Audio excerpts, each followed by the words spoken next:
Bem-vindos ao canal Histórias OVNIs. Estas são histórias reais, não são invenções. No país africano do Zimbábue, o tempo flui lentamente, como o rio Zambeze na estação chuvosa. Sobre os campos dourados, onde a erva alta balança, paira um ar quente quase tangível. As folhas dos eucaliptos, que crescem ao longo das estradas poeirentas, sussurram na brisa matinal, enchendo o espaço com um aroma acre. Rua, um pequeno subúrbio da capital Harare, é um lugar onde a vida é tranquila e as pessoas se conhecem pelo nome. Aqui, à sombra das árvores, as crianças jogam bola, enquanto os adultos trocam notícias nas lojas locais. O sol nasce cedo, banhando os arredores com uma luz dourada, e as noites trazem o cheiro de erva, poeira e a fumaça das fogueiras onde o jantar é preparado. Na periferia de rua, encontra-se a escola Ariel, um prédio modesto com paredes brancas e telhados vermelhos, cercado por um amplo pátio. Nas salas de aula, há carteiras de madeira gastas pelo tempo, mapas da África nas paredes e desenhos coloridos dos alunos, fixados em quadros de avisos. A escola é pequena, com apenas 62 alunos, de 6 a 12 anos. Os estudantes usam gravatas verdes como parte do uniforme escolar e os mais velhos frequentemente ajudam os mais novos a amarrá-las. A manhã de 16 de setembro de 1994 começou como de costume. As crianças terminavam apressadamente seu mingau de milho ou pão, correndo para a primeira aula. A estrada poeirenta para a escola, pisada por centenas de pezinhos, já se aquecia sob o sol matinal. Pelas janelas das salas de aula, via-se uma linha ordenada de eucaliptos e, além dela, uma faixa de matagal selvagem, onde as crianças eram proibidas de ir sem adultos por causa de cobras e espinhos. Às 10 da manhã, um sino anunciou o recreio longo. As portas das salas de aula se abriram de repente e o pátio se encheu de barulho. As crianças correram para fora. Algumas chutavam uma bola caseira, levantando nuvens de poeira avermelhada. Outras balançavam em velhos balanços que rangiam sob seu peso. E os menores se reuniam à sombra das árvores, compartilhando doces e histórias. De repente, Tandiwe, de 9 anos, que estava na borda do pátio, notou um estranho tremor no ar acima da erva alta, onde o matagal começava. Não era como o típico efeito de miragem que aparece sobre o solo escaldante em um dia quente. No tremor, surgia um brilho metálico, nítido, como se a luz do sol refletisse em uma superfície lisa. — O que é isso? — perguntou sua amiga Linda, semicerrando os olhos e protegendo-os do sol com a mão. — Lá, tem algo — respondeu Tandiwe em voz baixa, sem desviar o olhar. Uma a uma, as crianças começaram a notar a anomalia. Sobre o matagal, a cerca de 100 metros do pátio da escola, pairava um objeto. Era discoidal, prateado, com uma superfície lisa que refletia a luz do sol, criando um brilho suave. As crianças estimaram que o objeto tinha cerca de 10 metros de diâmetro. Ele não emitia som algum, nem zumbido, nem roçar, tornando o silêncio ao redor quase palpável. Algumas crianças descreveram mais tarde que o objeto balançava ligeiramente, como se flutuasse sobre uma almofada invisível. De trás do disco emergiram 2 figuras. Eram altas, com cerca de 1,5 metros, mas incrivelmente magras, com cabeças desproporcionalmente grandes. Sua pele lembrava uma pedra cinza-branca fosca, e seus olhos enormes, negros, em forma de amêndoa, pareciam insondáveis. As crianças mais próximas relataram depois que sentiram seus olhares, como se penetrassem nelas, evocando uma mistura de curiosidade e inquietação. As figuras não faziam movimentos bruscos, seus gestos eram fluidos, quase mecânicos. Algumas crianças notaram que usavam trajes justos, parecidos com um material preto ou cinza escuro, que aderiam completamente aos seus corpos esguios. Linda, que tinha então 10 anos, contou mais tarde em uma entrevista: senti imagens aparecendo na minha cabeça. Não eram palavras, mas pensamentos que não eram meus. Ela descreveu visões, florestas em chamas, nuvens negras de fumaça subindo ao céu, rios turvos e poluídos, montanhas de lixo e campos sem vida. O significado era claro, embora nenhuma das criaturas emitisse som. Cuidem da terra. Era um aviso transmitido não por palavras, mas por imagens e emoções. Outras crianças confirmaram o mesmo, viram uma natureza devastada, sentiram ansiedade e responsabilidade. Um dos meninos, Faraj, disse mais tarde: "Não sei como explicar, mas sabia que era importante. Eles queriam que entendêssemos." As crianças menores, assustadas, se amontoavam umas nas outras. Algumas cobriam os olhos com as mãos, enquanto outras, fascinadas, se inclinavam para a frente, incapazes de desviar o olhar. As criaturas permaneceram ali por alguns minutos, depois se viraram lentamente e retornaram ao disco. O objeto subiu suavemente sobre o matagal, inclinou-se levemente e, ganhando velocidade, desapareceu no céu brilhante. Não houve som nem rastro, apenas o ar imóvel e os rostos atônitos das crianças. Segundos depois, o pátio se encheu de alarido. As crianças falaram todas ao mesmo tempo, interrompendo-se umas às outras, tentando descrever o que tinham visto. Os professores, ao ouvirem os relatos, descartaram-nos como fantasias infantis. A diretora da escola, Colin Mackey, admitiu mais tarde: "Pensei que era um jogo de imaginação, mas seus rostos eram tão sérios, não estavam brincando." Alguns professores notaram que as crianças, normalmente barulhentas e alegres, estavam naquele dia excepcionalmente caladas e pensativas. Os pais, ao saberem do incidente, dividiram-se. Alguns riram, outros começaram a fazer perguntas. No dia seguinte, jornalistas locais chegaram à rua. Sem se combinarem, as crianças desenharam esboços semelhantes. Um disco prateado, figuras com olhos grandes, erva alta. Seus relatos coincidiam nos detalhes, mesmo entre aqueles que não conversaram entre si após o evento. As reportagens apareceram rapidamente nos jornais do Zimbábue e, em seguida, na mídia internacional, incluindo BBC e Reuters. Algumas semanas depois, John E. Mack, professor de psiquiatria da Universidade de Harvard e ganhador do prémio Pulitzer por seu livro sobre Lawrence da Arábia, chegou à escola. Interessado no fenómeno dos OVNIs, Mack conduziu uma série de entrevistas com as 62 crianças, seus professores e pais.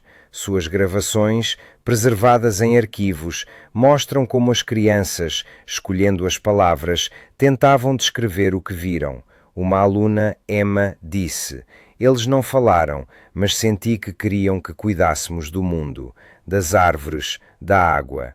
Outra criança, Salim, acrescentou: "Vi a terra morrendo. Foi assustador."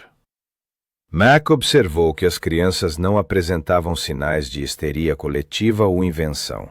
Seus relatos eram consistentes, sem os adornos típicos das fantasias infantis. Ele também notou que muitas estavam emocionalmente abaladas. Algumas começaram a temer o escuro, outras evitavam olhar para o matagal. Linda, por exemplo, começou a coletar artigos sobre desmatamento e poluição de rios, recusando-se a comer peixe do rio local, insistindo que estava sujo.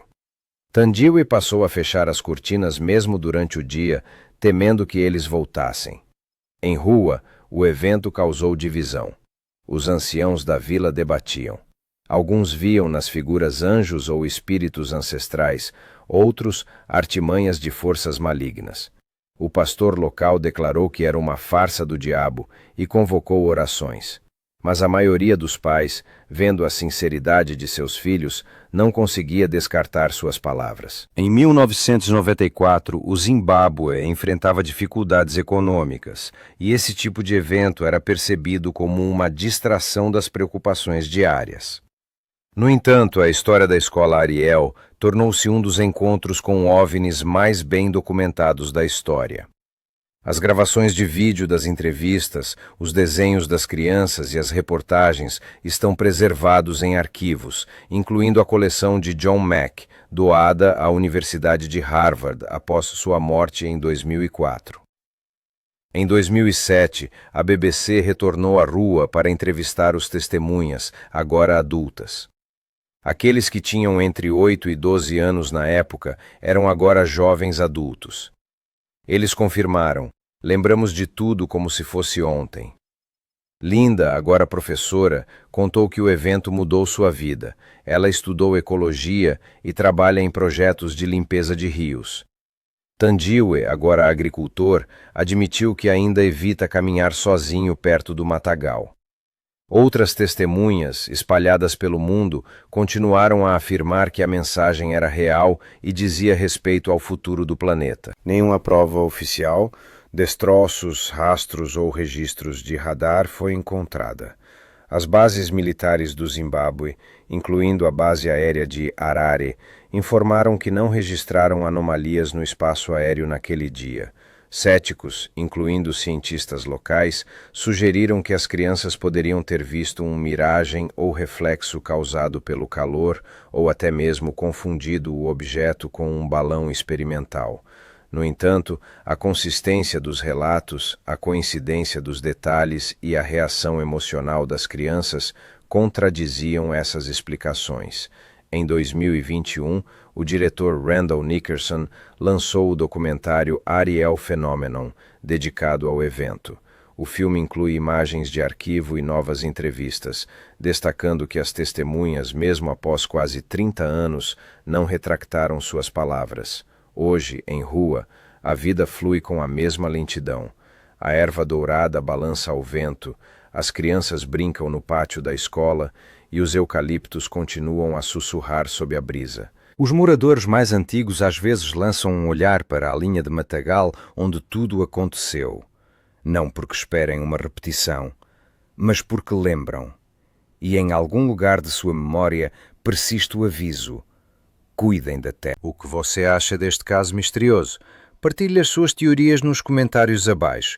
Queremos ouvir a sua versão.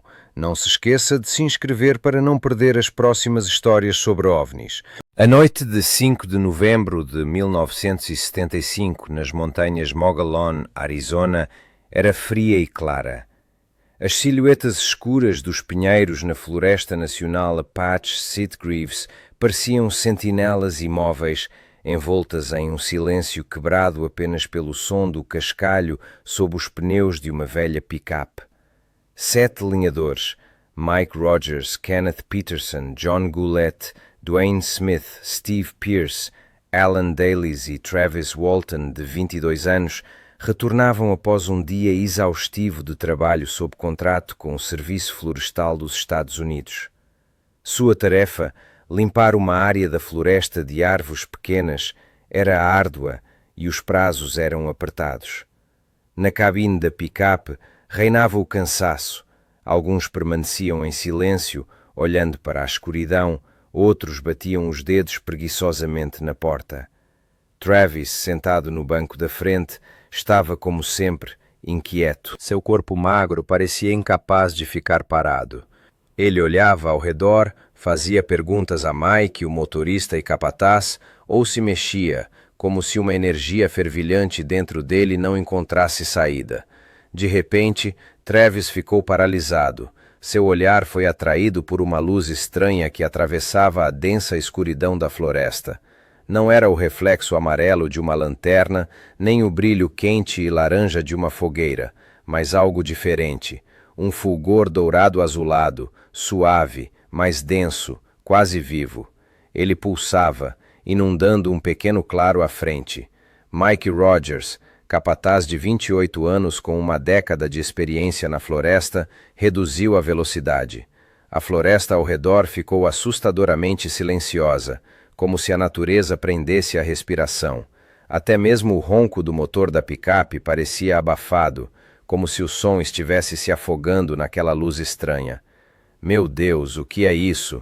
murmurou Alan Dales do banco traseiro, sua voz tremendo com uma mistura de curiosidade e medo. A picape avançou lentamente para o claro.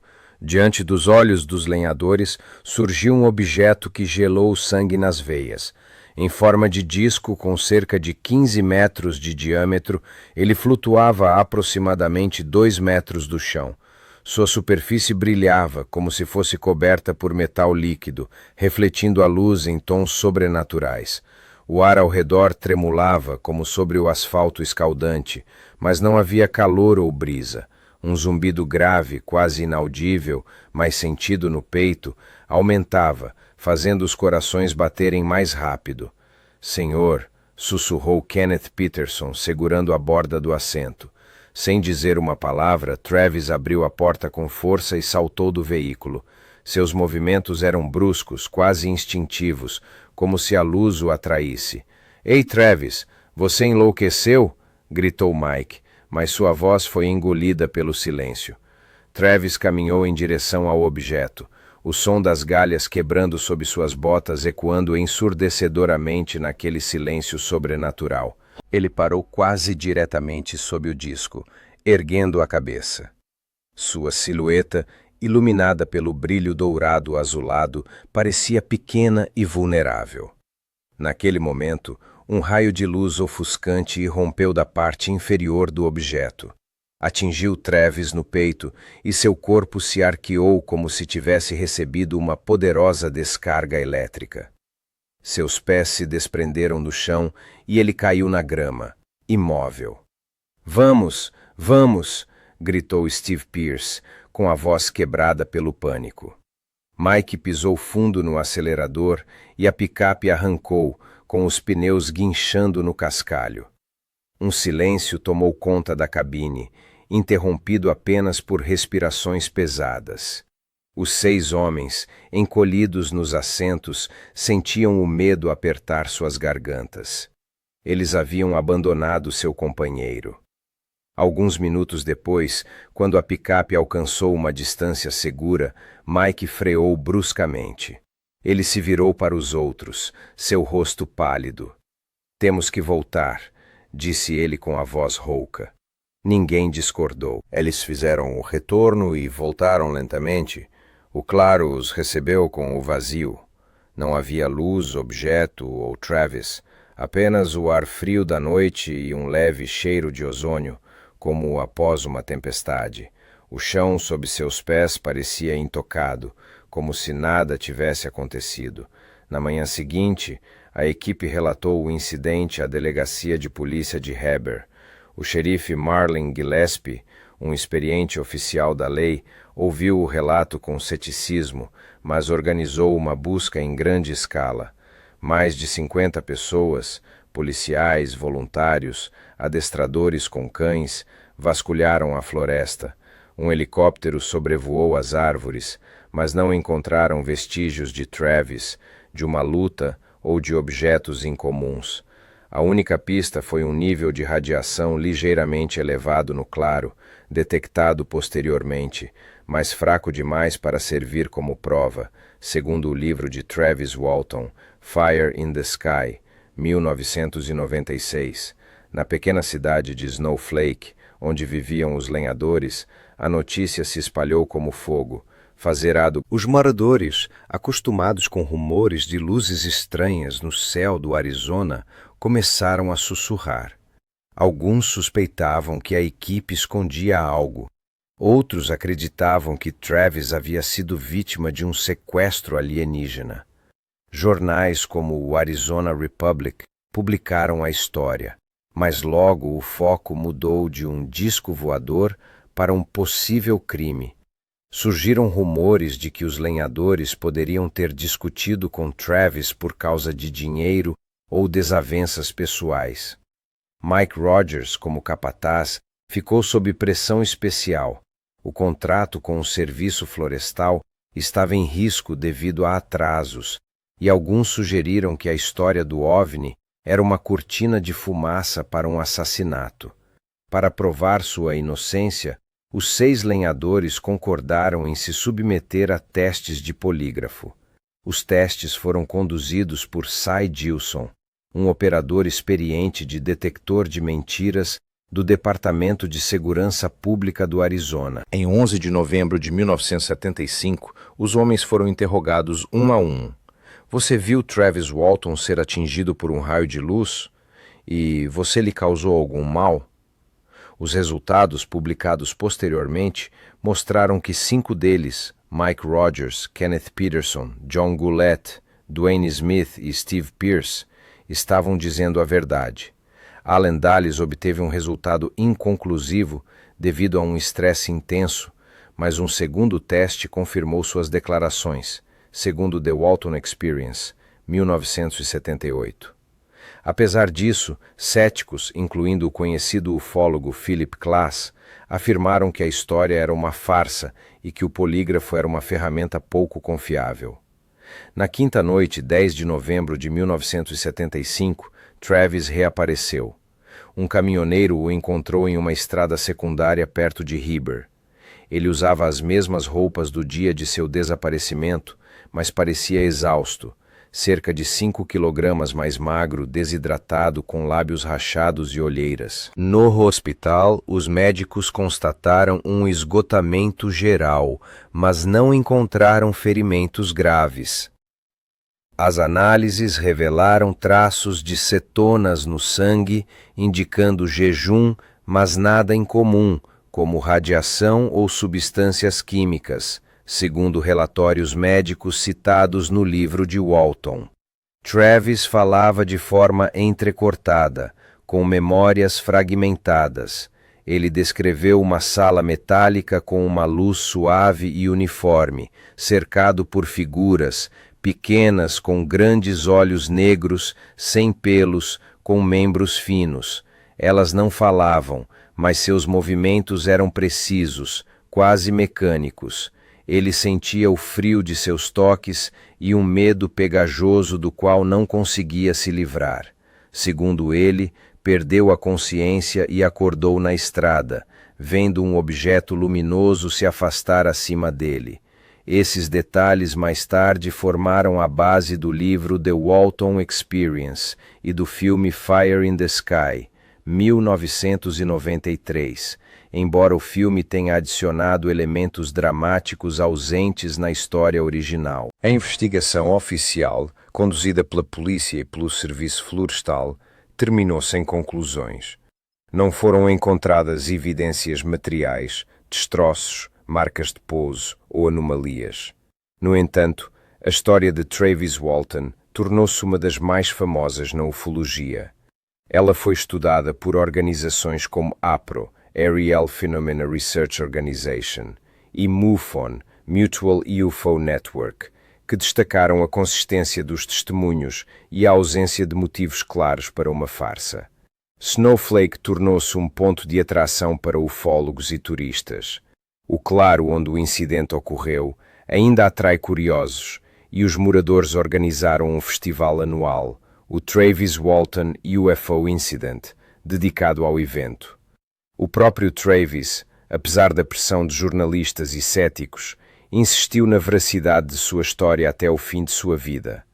Ele falou em conferências como o International UFO Congress, afirmando que a experiência mudou sua percepção da realidade. Para os 6 lenhadores, aquela noite permaneceu uma ferida aberta. Mike Rogers, o mais acusado de uma possível farsa, disse mais tarde que preferiria nunca ter visto aquela luz. Eles raramente falavam sobre o ocorrido, mas cada um, ao adormecer, via a mesma imagem, o claro, o brilho dourado azulado, e Travis, flutuando no ar como se tivesse sido levado por algo que não pertence a... Este caso dá o que pensar, não é mesmo?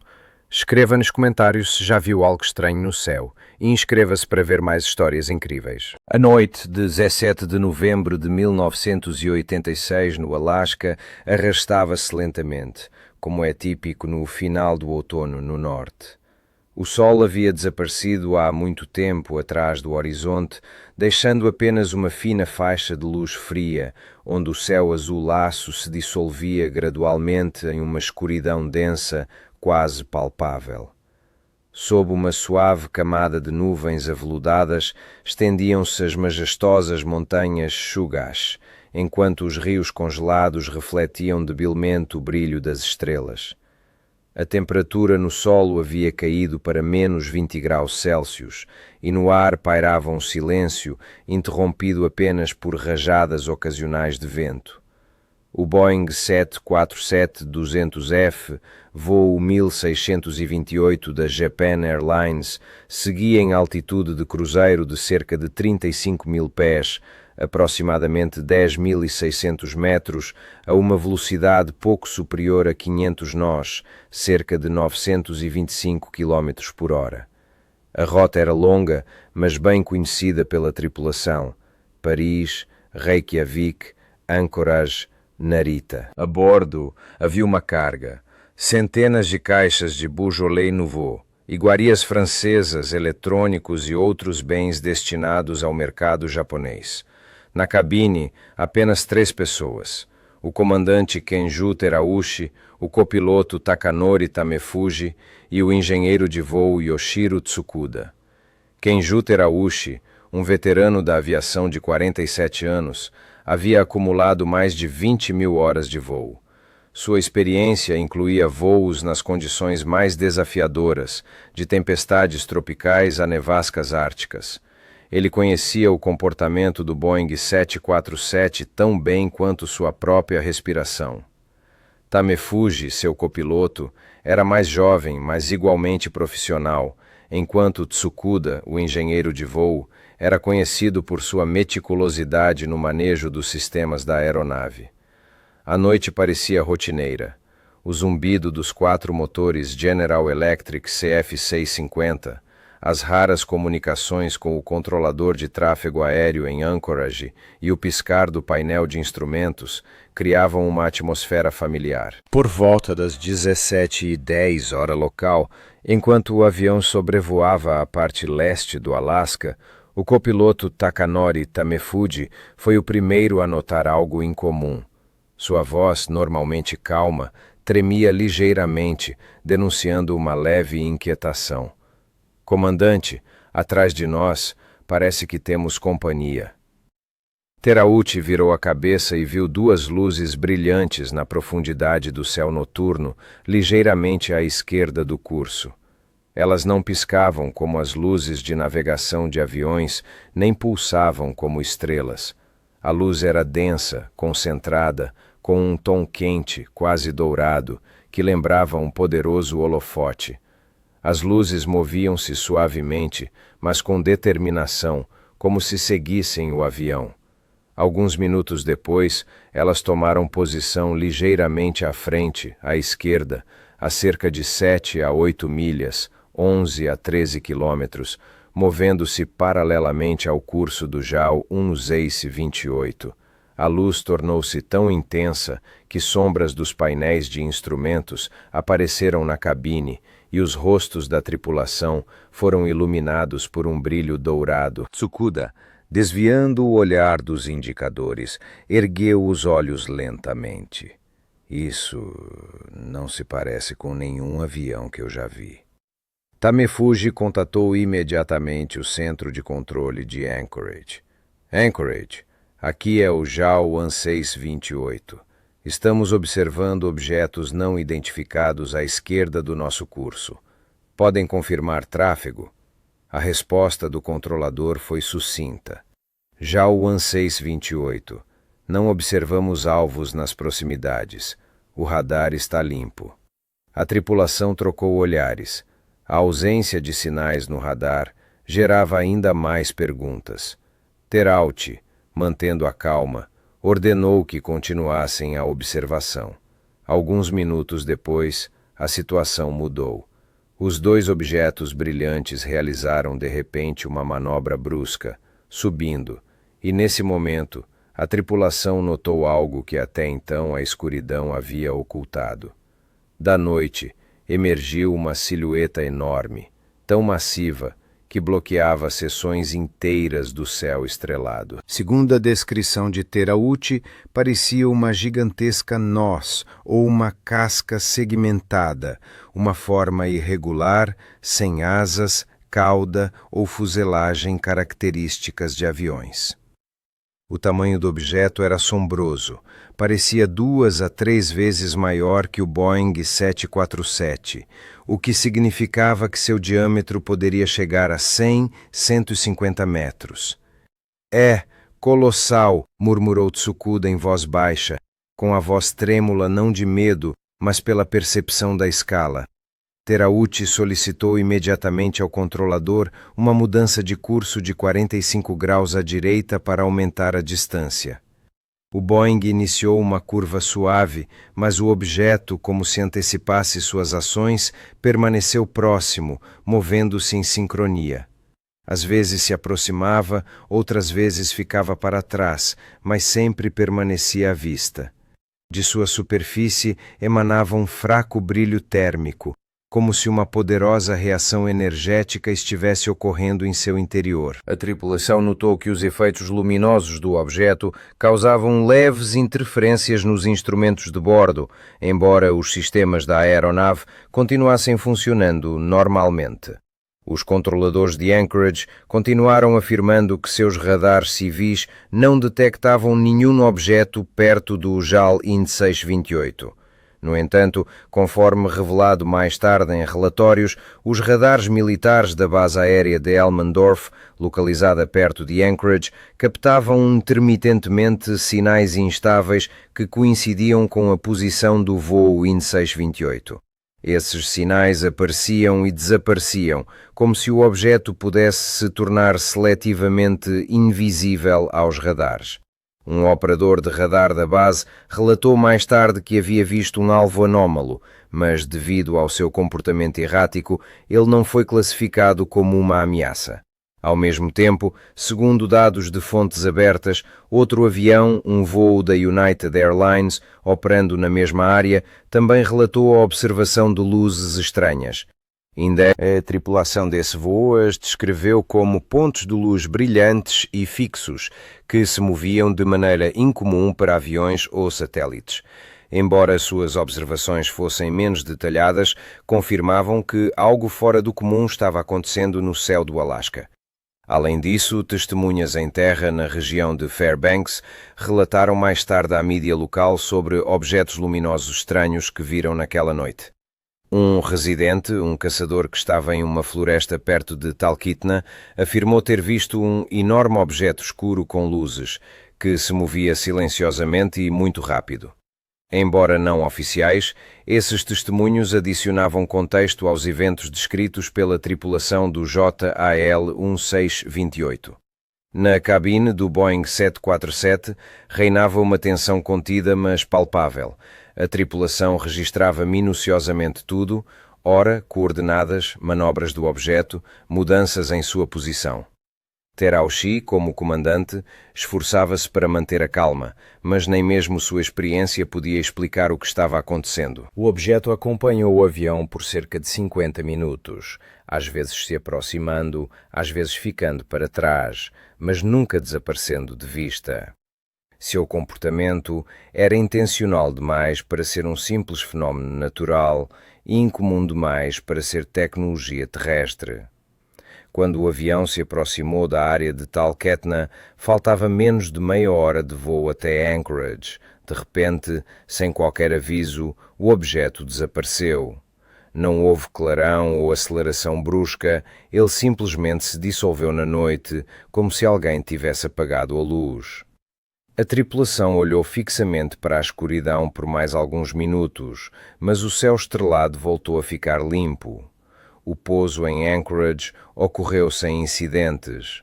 No entanto, imediatamente após, a tripulação foi levada para uma sala separada no aeroporto, onde representantes da Administração Federal de Aviação, FAA, e oficiais da base de Elmendorf os aguardavam.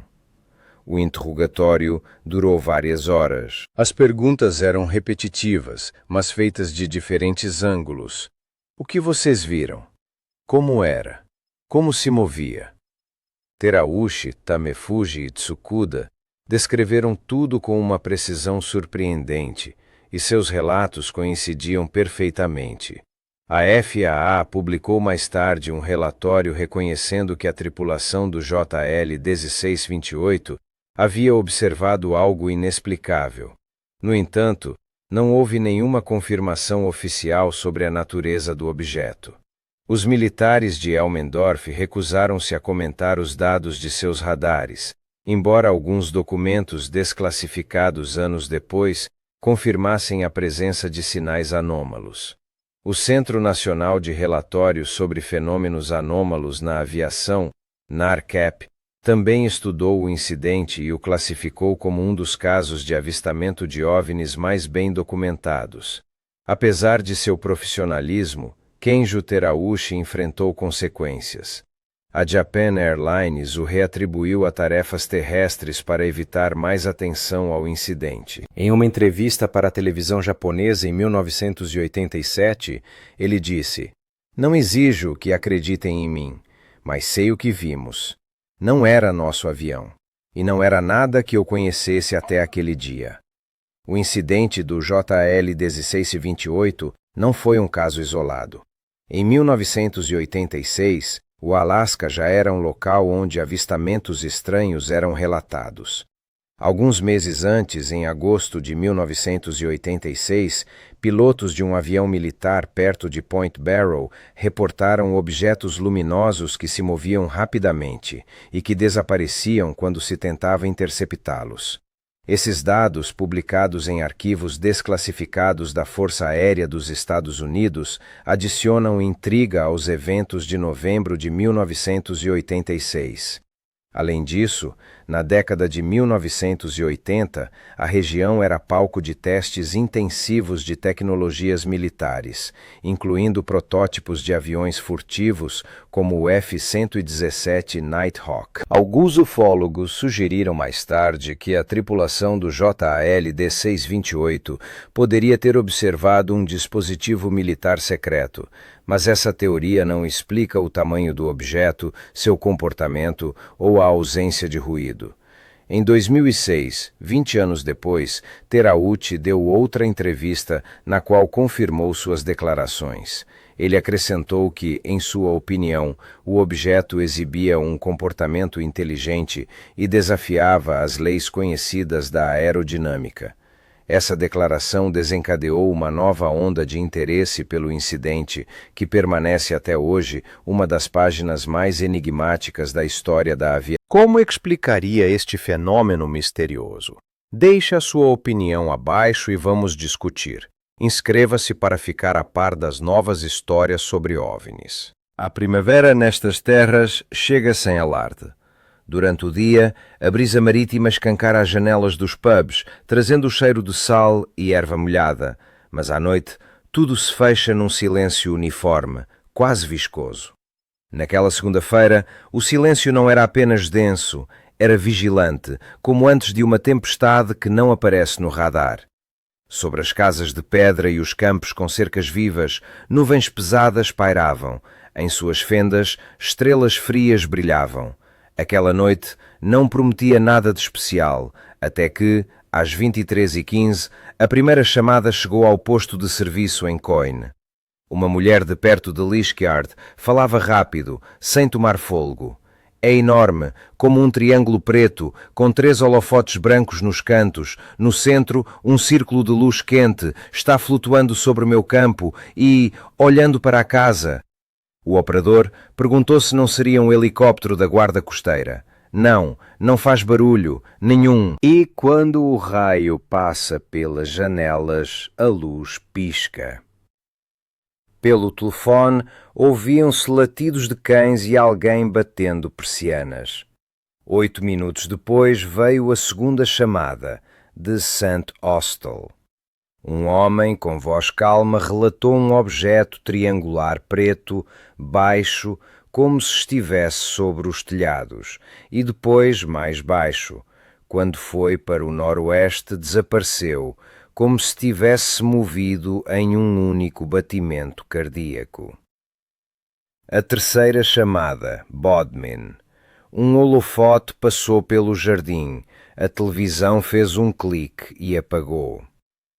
A quarta, uma vila perto da fronteira com Devon.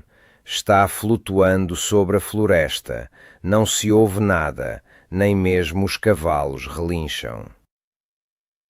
O sargento Graham Shepard dirigia pela A390 sem pressa, até que o rádio de seu Ford de patrulha começou a chiar, como se alguém estivesse apertando a antena com a mão molhada.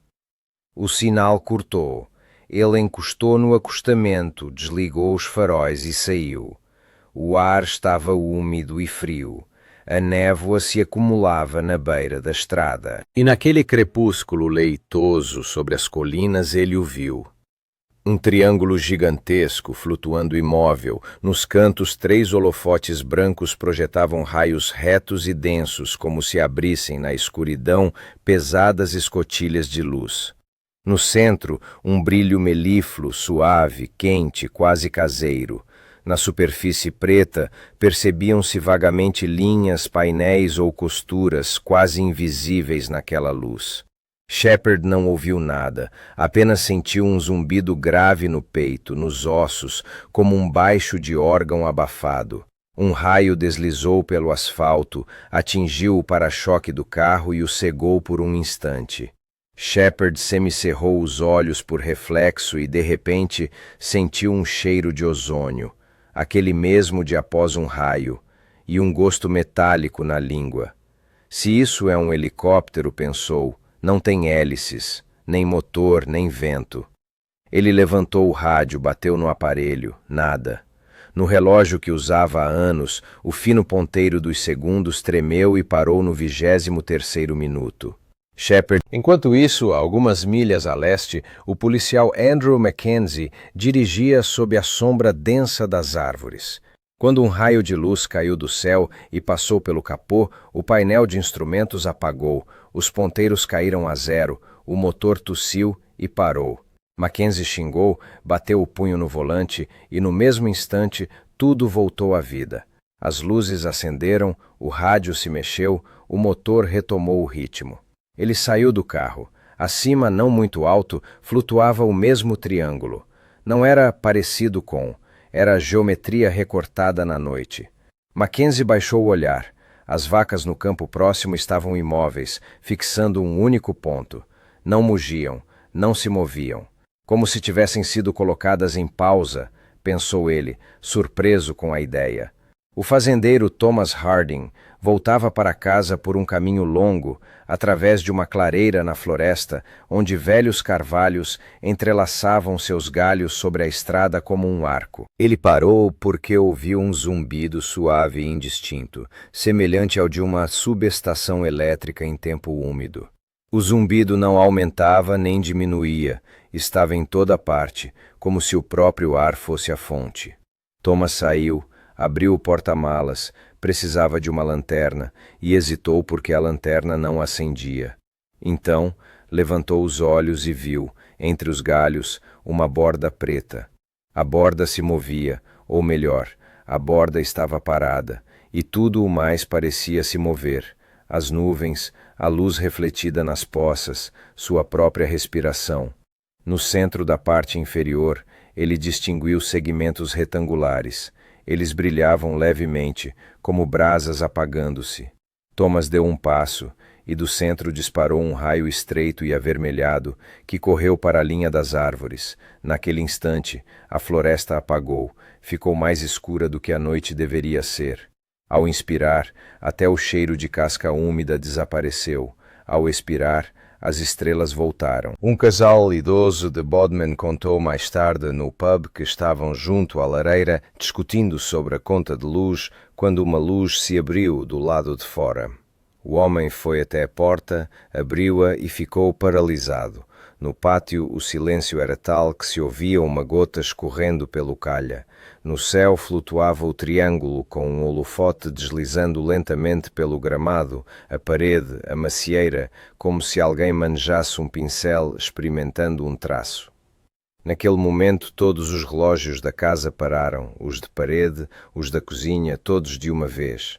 A mulher escreveu em sua declaração 23:27. Não por volta de, não aproximadamente, mas exatamente. Depois, com a mesma precisão, tudo continuou. Os ponteiros se moveram e as chamas na lareira pareceram suspirar. Naquela noite, as chamadas à polícia foram muitas e variadas. Alguns falaram de uma sombra enorme sobre o pasto. Outros, de uma subida vertical às nuvens como um elevador. Alguém jurou que o objeto desaparecia e reaparecia em outra parte do céu, sem trajetória, como se o tivessem movido.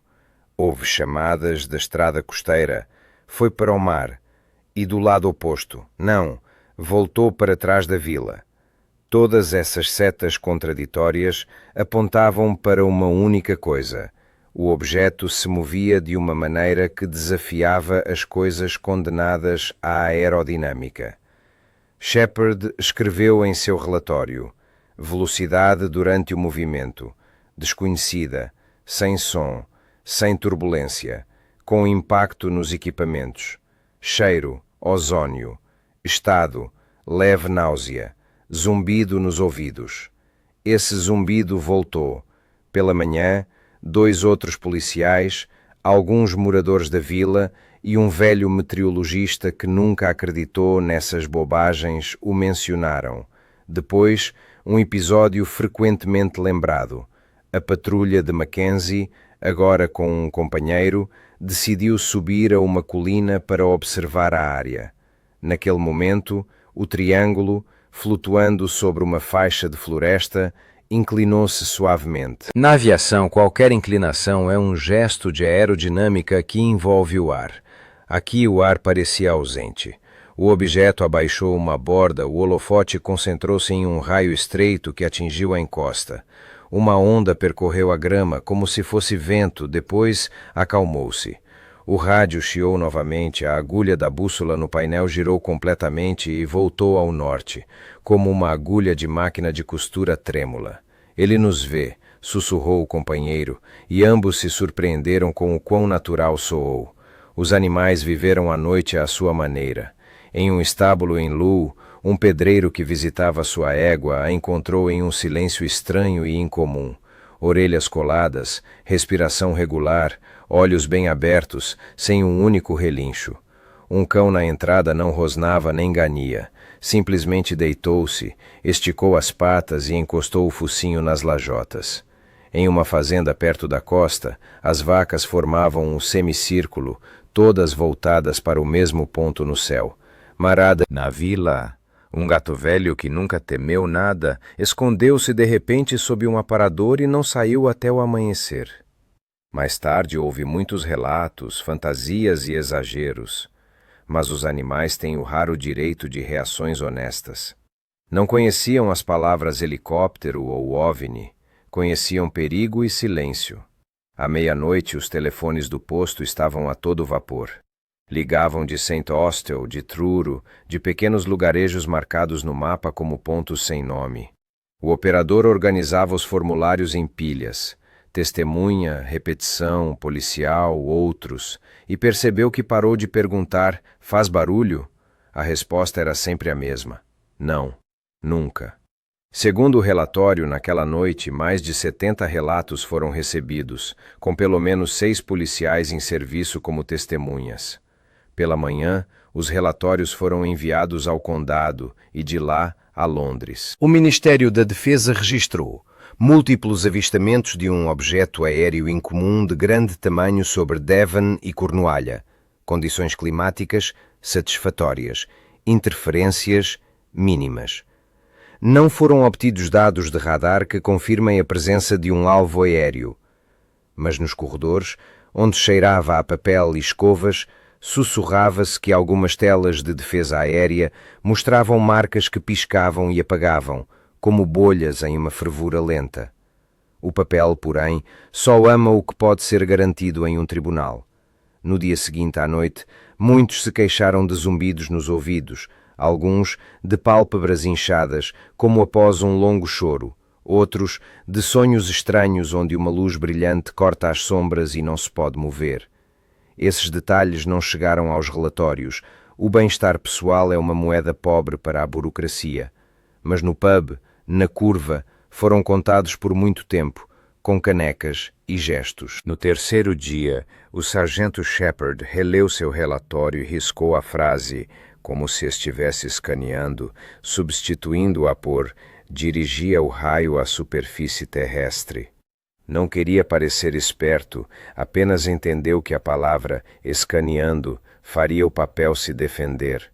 No quarto dia, o policial Mackenzie levou seu relógio ao relojoeiro. O ponteiro dos segundos ainda travava às vezes no 23º minuto. O relojoeiro, olhando por uma lupa, disse: "Quartzo, senhor. Vamos trocar o quartzo e tudo funcionará." Trocaram. Tudo funcionou. 2 semanas depois, o relatório ministerial foi discretamente arquivado. A linha status, inexplicado, foi colocada na prateleira inferior, como ocorre com pastas que não queimam nem afundam. As vilas voltaram a ficar silenciosas como antes.